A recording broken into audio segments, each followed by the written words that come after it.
And welcome to another episode of Uncarcerated. I'm Lee Scott. I'm your host. Each and every week we take a dive into the world of the criminal justice system. Normally I have on a guest. We try to take a look at the road that got people where they were, whether it's jail, prison, mental health institution, what their experience was like in the criminal justice system. Were they railroaded by a public defender? Did they not have enough money for a paid attorney? Did they watch people with greater charges get less time because they had a paid attorney? Was the judge a million-year judge? You know, in the South, we've got these judges who are less focused on justice than they are handing out millions of years. That's their whole goal. Mandatory minimum sentencing, the war on drugs, corrupt police action, drug task force and DEA agents that behave much like gangs. They mirror who they're trying to arrest and justify it by saying, well, the only way to battle the bad guys is to think like a bad guy. You know, and then we cheer it on by watching all these shows, FBI, Law and Order, SWAT. We've created a good guy, bad guy narrative that, you know, frankly, a lot of police take advantage of. And then what is the experience once you've arrived home? Were you able to find housing, a job, support? Did you get involved in relationships that were healthy or unhealthy? What was your model for relationships? If you grew up in unhealthy household or a household that was a single parent household and maybe you never saw a parent because they were working or another parent was incarcerated, how did that affect you?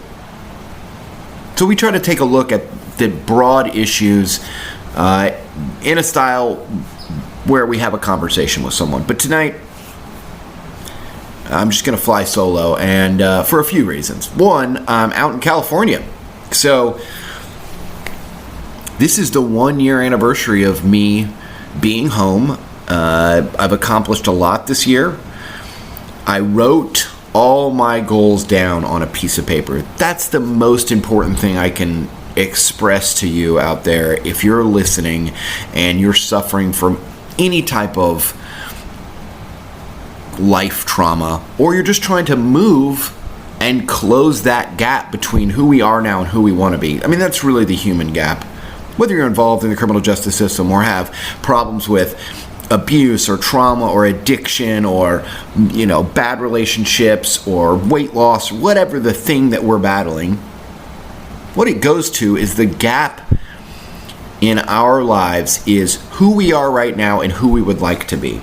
And if we don't have a model for who we'd like to be, if that wasn't set up for us or we didn't think outside the box or create that vision for ourselves, a lot of times we don't even know we're existing in that gap.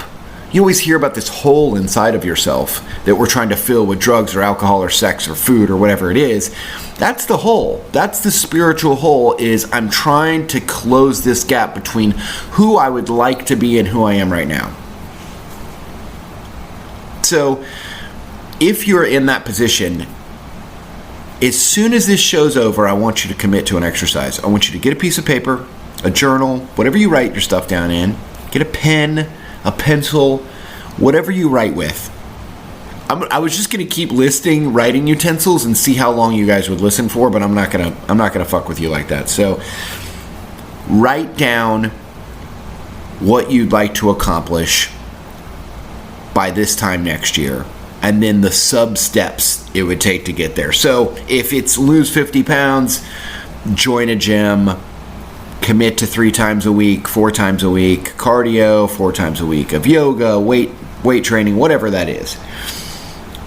Not eating after 7 o'clock, drink a gallon of water a day, whatever it looks like that will get you to your weight loss goal a year from now. And write it down. We think about it, we join apps, we join gyms, we get new jobs, we try to save money. We do all these things to accomplish our goals, but we don't write them down, and then we don't know why we didn't get there. I promise you, writing them down is the foundational key to this thing. So a year ago, I wrote down, move back to Florida, get a house, get some plants. If the plants don't die, get a dog, get a car, get a 4Runner. I really wanted a 4Runner.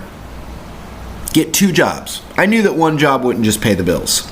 I knew I would have to work 2 30, 35-hour-a-week restaurant jobs because I was going to have to take what I could get. I wasn't automatically going to get back into podcasting or radio. I was going to have to take what I could. Or I'd have to get a full-time job and then a part-time job on the side. So for about 8 months, I painted during the day and I cooked at a diner at night. That's what I did. But I wrote everything down. I was very specific. I made sure the goals were SMART. I used the acronym: specific, measurable, attainable. I didn't write down, I want to be a doctor. I would like to be a doctor. Okay, because that's not attainable. It's not going to happen for me. I'm not going to play in the NBA. But I wrote down all my goals. And a lot of the guys that were around me in this recovery while incarcerated program that I was involved in, which is basically like prison, but they make you go to NA meetings and they have some classes where the material was written 20 or 30 years ago. It's all very broad. It's not set up for specific counseling, although that was available if you sought it out. But a lot of guys were just trying to do the time and not let the time do them.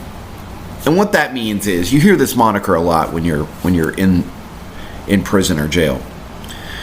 Letting time do you is sitting on the edge of your bunk, chewing on your fingernails, pacing, being a stress box, getting on the phone constantly and calling home, trying to control your wife or ex or baby mama, worried about things on the outside of the fence, worried about how the corrections officers treat you. You get guys who, they get obsessed with various things in there and they let the time do them. I'll give you a good example. There's always one guy who is constantly writing up everything. So there's a procedure if you see something in prison that violates your civil rights or is unhealthy. For instance, the food isn't good, right? The food is not enough. It's not meeting nutritional standards, whatever that is. It's gross, okay? So you get guys who write it up. They get a piece of paper, duplicate copies. They send one to the administration. They send one to a guard. They send one to a counselor. They keep a copy for themselves. They follow the procedures. They go to the law library. They find precedents. They try to commit to bringing outside cases and dealing with an attorney to sue the Department of Corrections. And they get obsessed. This is how they spend their days. They walk around with folders, 7, 8, 9 inches thick folders in laundry bags. They carry it around with them to the law library, back and forth, while everyone else is going to the rec yard or watching a TV show or betting on sports or playing cards. These guys are on their bunk writing all these things up. Now, if you confront one of these guys, they'll tell you, and reasonably so, you can't really argue with it, if I don't do this, these people will get away with anything. But if you play the tape out, they do get away with anything. Most of these write-ups go to the circular file. They never see the light of day. Most lawsuits are settled out of court or dropped altogether as frivolous. The Department of Corrections has way more resources on their side, with attorneys being state affiliated, being protected, than an inmate who has no credibility just by the uniform he's wearing. But these guys don't play the tape out. They don't see that what they're doing will actually accomplish nothing, that it's a waste of their time.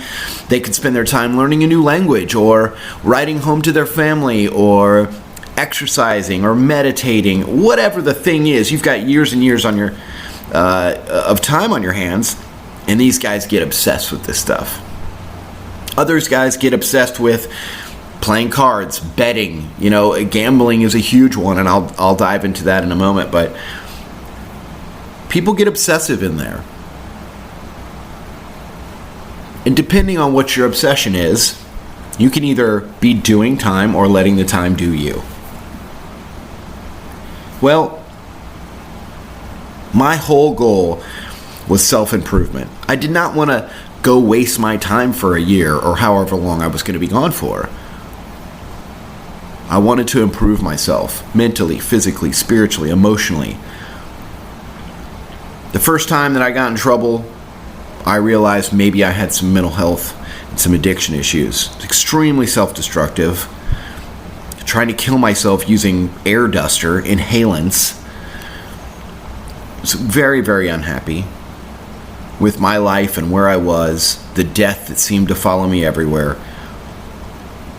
I had survival's guilt. I just didn't want to live. So instead of going to a mental health facility long term, which is where I should have been, because of my lack of health care or money or the ability to pay an attorney, once I was involved in the legal system chose to deal with me with incarceration. So I knew that I was going to have to deal with my mental health problems while I was gone. And I did. But I came home and I violated every single rule that you should live by when you return home. When you've become uncarcerated, do not get into a relationship for the first 2 years. I did. Do not move to a new place. I moved to 2 new places. Don't bite off more than you can chew. I was writing for a publication, doing a radio show, managing 2 households, and had my 19-year-old feral son with me, who I love. I love you, Elijah. But, he was 19. He wanted our house to be like a frat house. All of that was too much too soon. And, as a father, your instincts tell you, take care of my children, especially if you've been gone for a little while. In my case, I was a single dad for many years before I met my wife. I had my son and my daughter, met my wife. Then my wife passed away, and I was a single dad with 2 kids again. So after a couple of years after she passed away, and I blew the whole thing up and went to rehab and then went to jail and then went to prison, it's the first time I haven't been a single father, that I haven't been with my kids. So immediately when I came home, I wanted to take care of my kids, but I hadn't learned how to take care of myself yet. A drowning person cannot save another person from drowning. So it may go to your shame and guilt places. It may go to the embarrassment or the fact that you're letting your family members down. But taking care of your children is not your first priority when you return home. It just isn't. Now, society can look at you like you're a scumbag. Yeah, you probably shouldn't have had kids. You probably shouldn't have made the mistakes you made. But you are where you are. And if you would like to get your children back and you'd like to be involved with your family, if you'd like to be in a healthy partnership or a relationship with your ex or a new partner, take care of yourself for 2 years before you do any of those things. I did the opposite of all that.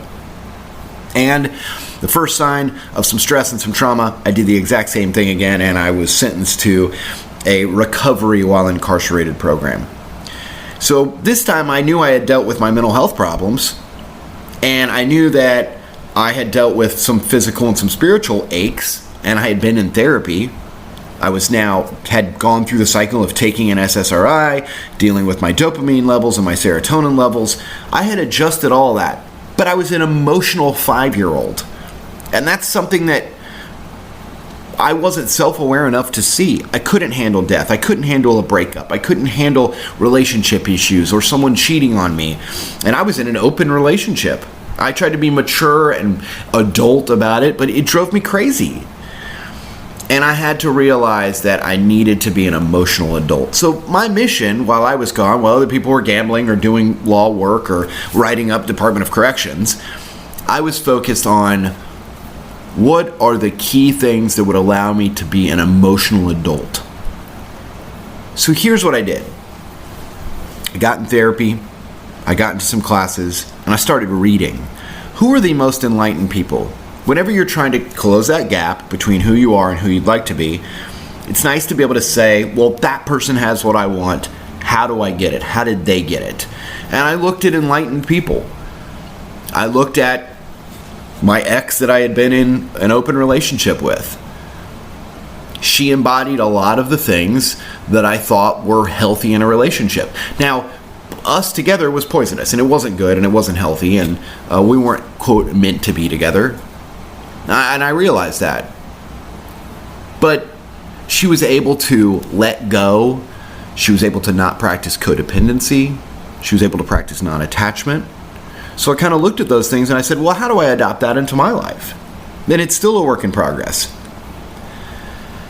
So I started meditating, started practicing yoga. I got a couple other guys to do yoga with me.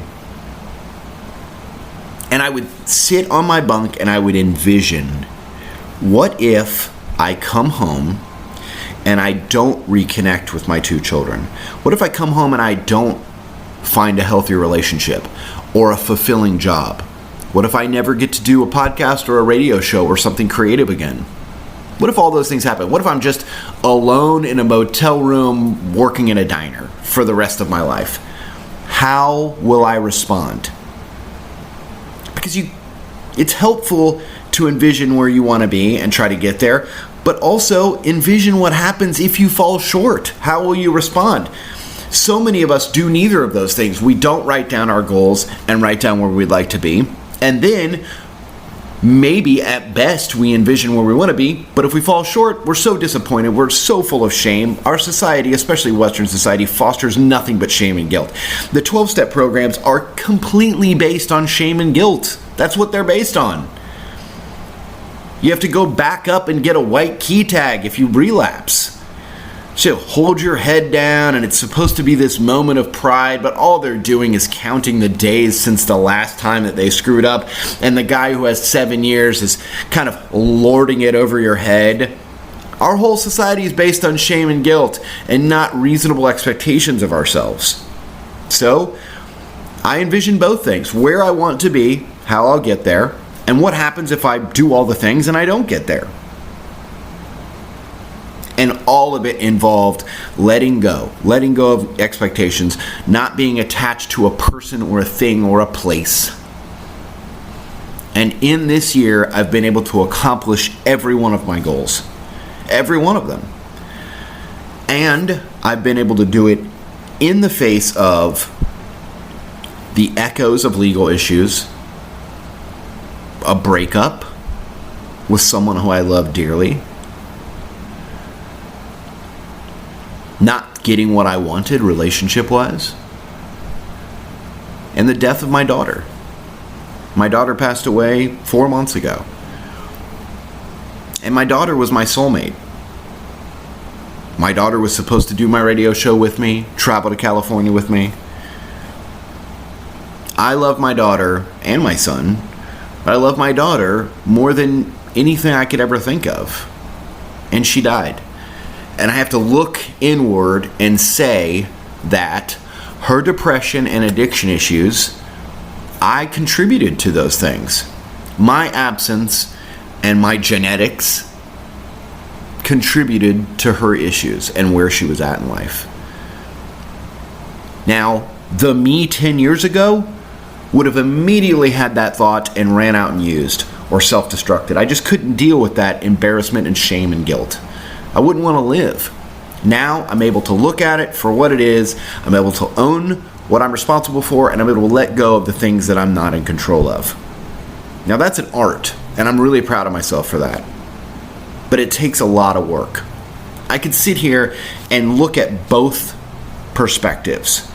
The perspective that I was a good father and that I made up for the mistakes I made, and then we healed and we forgave each other, and that she loved me and we spent all this quality time together the last couple years. Or I could look at not being there and how it contributed to her life and death. Now, the guilt and shame does not serve me. It'll just send me down a hopeless spiral. So I let go. I let go of things that don't serve me. And that's a practice I commit to on a daily basis. If it does not work and does not serve me or the people around me in a positive way, I let go of it. And that's everything. If I'm in a relationship where we've agreed on some healthy activities and kind of have a similar vision of where we want to be, and one or both of us are not committed to it, let go. So often, there's only two options: commit to being healthy, or option B, don't be together. All of us seem to choose option C. not fulfilling healthy obligations in a partnership and trying to force them to work anyway. Where were you? Why are you cheating on me? Why were you drinking? Why, all these questions that are pointless. Let go. Let go of things that don't serve you. So the two big messages I have today are write everything down and let go of things that do not serve you. I hope that's helpful. Now, the reason I'm flying solo today is because I'm out in California. I flew out here to stay with my best friend for a while and work on commercials, music videos. I think we have a toaster strudel commercial coming up that we're supposed to be working on. I hope that I'm paid in toaster strudels. That's all that I hope for. So I'm super excited. I'm leaning into just being a tourist. I've been out here a few times before, but the new me is present. I don't even remember the last couple times I've been here because it was just a blur of like relationships or battling to make someone love me or using or whatever it was, and I never stopped to smell the roses. And yesterday I went for 2 huge hikes by myself, looked at all of the flora, the wonderful flora that California has to offer, and I woke up today and my buddy is scouting a location and I'm not part of that part of the job, so I had a few hours off and I was like, you know what, I should do an Uncarcerated and kind of let people know where I am. And I'm just super happy that I was able to do what I've been able to do this year, because it so easily could have gone the other way. If I didn't write things down, if I wasn't able to let go, if I had just been way in the jar after Haley died and not able to use the tools that I have at my disposal. Therapy, I go once a week. Yoga, 3 or 4 times a week. Meditation, almost daily. The gym, a couple times a week. So if I wasn't able to do those things, I wouldn't have gotten here, and I definitely wouldn't have been able to enjoy it while I was here. So I thought I'd do an episode. And there's a couple of things I wanted to touch on too, along with sort of the keys to a healthy lifestyle. Oh, vitamins and supplements. That's the other thing that really has been super helpful for me. My best friend I'm out here with, I brought some vitamins for him, and he was like, Jesus, man, I'm not taking that many vitamins. What's wrong with you? My body can't even handle it. And he started to go over all the reasons that his insides couldn't handle these vitamins. And I was like, dude, I've seen the things that you put in your body. A vitamin is not what you need to be worried about right now. But yeah, that's another, I think there's probably like 15 or 20 real tools that you can use. And what I tell people that I'm mentoring is just pick 4 or 5 of them and commit to them. And you want to bring more things on board or rotate things in and out, that's fine. It looks different for everybody. But have 4 or 5 things that you're committed to that go to self-care. Positive self-talk, yoga, meditation, exercise, vitamins and supplements, meetings, church, whatever pick your 4 or 5 and stick to those things and do them to the best of your ability. And you probably will be okay even when you're not okay. And that's what we're really trying to do, is just be okay when we're not okay. So I'm out in California. Got a bit of bad news last week. Lost another friend to addiction, and on the heels of the death of my daughter, it becomes harder and harder to accept death, and it becomes harder and harder to not look at myself and go, Jesus, man, is it you? Are you the fucking angel of death, for crying out loud? This is a guy that I hung out with on a daily basis. This was my sports gambling partner. We would pick every single college football game and every single pro football game, the spreads and the over-unders. It was like 200 picks every single week, and we'd bet $1 on each one. And, it sounds terrifying, and at times, you look up at the board and you're down $150, but it always evens out to where, one person loses or wins $10 or $15. So, but it's just, it was exciting to sit there with a guy and like sweat out every single game. You know, we're watching like a BYU Utah State game that we have no vested interest in, but now that we've got $1 on it, we're going to stay up till midnight and watch it. And we just had a lot of laughs. And in prison, often you get the best version of people because they've spent a year drying out. Their brain is repairing itself. They have hopes and dreams. They have a healthy routine. They're exercising every day. They're sweating out all the toxins. They're not involved in any unhealthy relationships because they're by themselves. They don't have the stress of everyday worry of bills and traffic and all that. You know, it's just you're in a little bubble of self-care if you're doing your time right. And I just really love this guy. And it was hard to see him as an addict. I mean, he told me that he had issues with meth and heroin, and you look at the guy and what his interests were and the type of guy he was, and you know, he seemed like a bit of a douche, you know, like I used to tease him and tell him I could definitely see him in like a pre-torn Corona visor vaping, you know, like he just kind of was, you know, looked like a fratty douche, but he definitely didn't remind me of somebody who could be in the depths of addiction. And he came home before I did and was involved with a program called Oxford House, and he relapsed and went back to jail for a couple weeks and got out, went back to Oxford House. And he went through this cycle 4 or 5 times. He really struggled, and he'd talk to me when he was on the upswing, and then I knew he'd be on the downswing because he would disappear for weeks at a time. And I got the news last week that he overdosed and died. And he was young. He was 28, 29 years old. And, you know, just an unfulfilled life. And at this point in the drug and alcohol world, it just really only takes one time. And, you know, it's always been like that. We always try to act like things are worse than they were 10 years ago, 20 years ago, 30 years ago. But this fentanyl stuff that's going around will kill you in just one time. And it's in everything. You know, you think you're doing something. You know, I think heroin addicts know that they're taking a calculated risk. Using a needle, using heroin, you can overdose and die at any point. But you don't expect that when you're using other drugs. And fentanyl's in those drugs too now. They're putting it in everything. So it's dangerous. It's Russian roulette. And it just leaves the rest of us here missing you and loving you and having to live with a ghost. It's unfair. It's upsetting. It pisses me off, especially in the case of my daughter, who is, 18 years old. And you should be able to make a mistake and bounce back at 18. A mistake at 18 shouldn't just determine the rest of your life or death. And it's frustrating.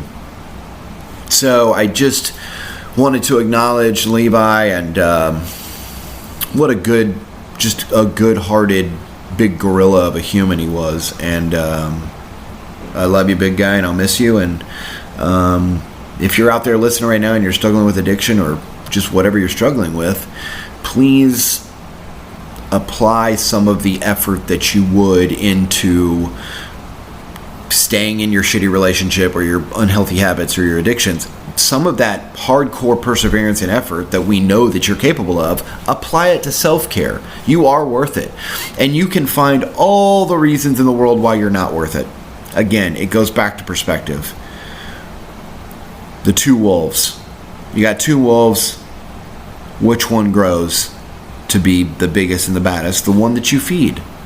So instead of feeding all of the evidence that you can find to why you are a shitty person, or you're ugly, or fat, or you're not smart, or you don't have any money, or you don't have to buy a house, feed the wolf that says you're compassionate and funny and kind and people love you and God loves you, and feed that wolf. At best, you accomplish the things you want to. At worst, at least you feel okay on a day-to-day basis in this topsy-turvy world we live in. I'm out here in California right now. Both my friends have more money than I do. They have nicer houses than I do. They're involved in the career field that I would love to be involved in. They live in California. I live in the white trash version called Florida. I could find all the evidence in the world that I suck, that I've made these mistakes, that I've been to jail and prison, that everybody looks at me differently now, that I'm judged on a different set of circumstances and standards. I could find all that evidence, and yet every day I don't. I find the evidence that people invite me places, they want me to be here, they want to be involved with me creatively, that I look like myself and I love myself. So, just... if there's anybody out there struggling, you can always message me and message us here at Uncarcerated. That's what the show is here for. Hopefully we can find a tribe and we all get through this thing together. mlscottblog@gmail.com. And the last bit of news, which is probably the most exciting news of the day. I buried the lead on this one. So, here's what we got. My hometown. I'm stalling so I can pull the article up. Of Gainesville, Florida, has decided to accept UBI for inmates. UBI is Universal Basic Income.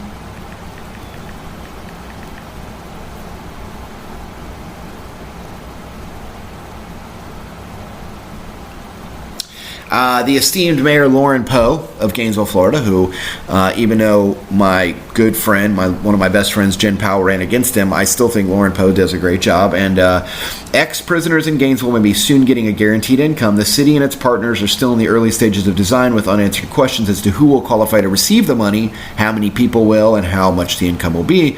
But here's what we do know. The money will not come from taxpayers. It'll come from a privately funded program. No city funds will go directly to the program. City workers' time may be spent working on the development of it. I like that the first two things on WCJB.com were, don't worry, regular humans, you're not going to have to pay for the bad humans. I just think, before I dive into this, why do we even think that way? In Buddhism, there's a theory of living with abundance. If you live with an abundance mindset, that there is enough food and water for me and for everybody I need, that I love, then more things come to you and more things come to the people that you love. If you live with a hoarder's mentality, that this is mine, I earned it, you get none, you made mistakes, so you live over there, I didn't make mistakes, so I live over here, I'm not going to rent to you, I'm not going to hire you, and I'm definitely not going to give you any of my tax dollars. That's the idea that many Americans live with. It's judgy and harsh, and I see a lot of even my liberal friends, my neoliberal friends, who subscribe to this. I mean, we expect conservatives to subscribe to this. Christian conservative movement is full of backhanded, low-key judgment. No one can judge you but God and Jesus Christ our Lord and Savior, and yet I'm constantly judging you. Not going to sit next to you in church. This is me, mine, you get none. We expect conservatives to live with that, and to act like that, and to legislate like that, and to vote like that. We don't expect it out of our liberal friends, but so often I see people that I know that are liberal that put up a yard sign and that are for criminal justice reform, and when it comes time to hire someone or rent to somebody, all of a sudden, or have someone date your daughter or your son, all of a sudden that wall goes up. It's fine unless it's in my backyard. Well, guess what? It is in your backyard. Every time you are driving in traffic, working in public, paying taxes, it's going to affect you. People's mental health and poverty situations and addiction and criminal problems do affect you. You're either going to pay taxes for the prisons and the jails and the funerals and the health care for people who are living in addiction and poverty, or you're going to pay for programs to help them on the front side and the back side. And when people have paid their price and they've been incarcerated and they come home, it is our civic duty to help them. Just like we just like we don't do the people who've served. It's the same philosophy. Support your troops, support your troops, support your troops. I don't mind paying taxes that go to bombs and military equipment and guns, and I'll watch war movies and I'll cheer it on, but I turn the other way when I see a homeless vet. That's the philosophy that so many people in America live with. It's hypocritical and judgmental, and it ruins our country. Instead of having that philosophy, have the philosophy of abundance. Let's help people at a young age get out of poverty. Let's train people. Let's create vocational systems. Let's create healthcare systems that foster mental health and emotional responsibility and emotional intelligence at a young age so they can avoid these problems. And if some people fall through the cracks, as we know that they will, when they serve their time, let's make it be rehabilitational, and when they come home, let's have systems in place for support. Financial support, housing, careers, jobs, addiction support. Give people 2, 3, 4 chances if they need to relapse and to get their shit together. Because you will pay for it. You think you live in your ivory tower and your gated community and you don't have to deal with this stuff, but you do. Your kids go to school with these people. They will work with people whose sons and daughters are the sons and daughters of people who have been incarcerated or had addiction problems. You are affected by it. So dive in and try to help. And I think WCJB's article here, it just goes to like, we know who's reading the articles on the local TV station. And instead of the first couple bullet points being why this is good for the community and how people with jobs and people with education and vocational training and healthcare and mental health issue support don't go back to prison and therefore your community is better. The first couple bullet points are the money's not going to come from taxpayers and no city funds will go to spending stuff on inmates. It's exactly why I'm doing this show, folks. Because we need to change how we deal with incarcerated individuals, people in poverty, and people with addiction and mental health issues in this country. And it starts by changing our attitude.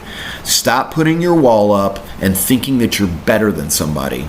Because you made better decisions, your parents could afford to send you to college, or you could afford medication when you were sick, or you could afford health care when you didn't feel well, or mental health, or rehabilitation when you had issues. And this group of people over here couldn't afford that, and they paid the price for it.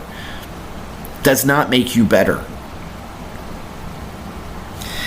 It's not just a financial support system, but part of a study for a nationwide issue led by the organizers. Mayors for Guaranteed Income, and Lauren Poe is a member of it. So I applaud you, my man. I applaud you. The highest correlation between a returning citizen and ending up back in prison is poverty. There is no greater indicator. I'm going to repeat that. Gainesville's mayor says the highest connection between a returning citizen and ending up back in prison is poverty. It's looking at like it would be $600 to $1,000 a month. Mayors across the country, part of MGI, are running similar pilot programs in their own areas for low-income groups.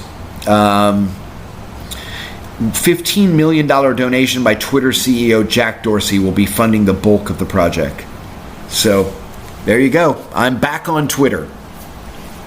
First to ban Trump and the first to donate money to helping some people. So Poe is partnering with the nonprofit Community Spring, which I'm going to try to get Mayor Lauren Poe and Kevin Scott from Community Spring. I've reached out to both of them to see if they'll come on the show and explain how the program works. But Community Spring is really cool. I just read about it, and basically they target people living in the poverty level or returning from incarceration, and they do instead of giving them Universal Basic Income, UBI, they have a job creation program. So it's almost like Job Corps. You kind of work there. They have a job for you there. It's a 9-month program, and you're able to earn money, and then they're able to also have conversations with you and kind of connect the data points to all the people in the program and see where people are falling into poverty and addiction and that kind of stuff. So they can help on a micro and a macro level. It's a very cool program, and I'm hoping to be involved with it on some level. It's going to be a randomized control trial. We're partnering with the University of Pennsylvania and the University of Florida in order to rigorously study what happens when you give people monthly checks. How does their behavior change? Said Community Spring Executive Director Lindsay Coleman. She said the study will be important in debunking the myth that guaranteed income dollars go toward items like drugs and alcohol. She said there's no evidence to claim that the money is crucial to the survival of many individuals who are unable to get jobs or housing out of prison. For many ex-prisoners, a program like this could be life-changing. Tequila McKnight, who got out of the prison system 7 years ago and is now a fellow at Community Spring, says the program will have a huge impact. When I got out for a whole year, I could not even buy clothes. I didn't have money to buy anything. My money went directly to pay for rent for my kids and I. The next step is for the city, Community Spring, and MGI to sign a memorandum of understanding. From there, they'll apply the grant and get the program started. So they're hoping to start it by October 1st, 2021. Unbelievable. Makes me proud to be from Gainesville, and just props to Lauren Poe for being involved with this. And we'll hopefully get him and some other people on the show to talk about their experience with Community Spring and the Universal Basic Income. All right, that's going to do it from Uncarcerated, live from Los Angeles, California, as I look down on the Hollywood Hills. I hope you guys enjoyed yourself. We'll try to get some guests on this week, and just hit us up. Definitely. mlscottblog@gmail.com is how you email us if you want to be involved with the show on any level. You can also follow us at Uncarcerated on Twitter. Make sure you like, rate, and subscribe on Apple iTunes, Spotify, Stitcher, wherever you get your podcast. It's the only way we can keep this going and hopefully help some people down the line. That's going to do it for Uncarcerated. I'm Lee Scott.